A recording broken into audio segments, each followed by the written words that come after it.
nama ayah ni sampai dalam syurga, dia adalah ayah kepada anak-anaknya. Allahu Akbar. Tak boleh buang lah. Sekali Allah cipta ayah kita yang tu, Allah pilih yang itulah ayah kita selama-lamanya. Macam mana pun dia, siapa pun ayah kita, dia rendah ke, dia tinggi ke, gaji dia murah ke, gaji dia banyak ke, orang tak kenal langsung ke, semua orang kenal ke, satu tu je ayah kita, dia kekal selama-lamanya. Sampai dalam syurga kita akan panggil dia ayah.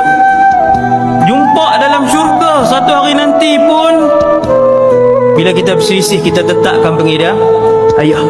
Maka anak-anak bila dia tengok muka ayah, dia kena tahu ayah ni ialah ayah yang Allah pilih kepada aku untuk menjadi ayah aku sampailah kiamat, sampailah dalam syurga.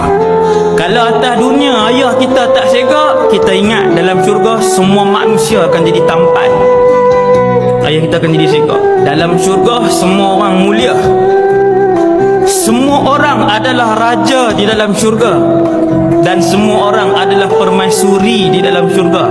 Ayah kita miskin, ayah kita tak sega, ayah kita tak ada orang kenal, ayah kita tak ada pangkat, ayah kita tak ada sekian, dalam syurga dia akan kekal ayah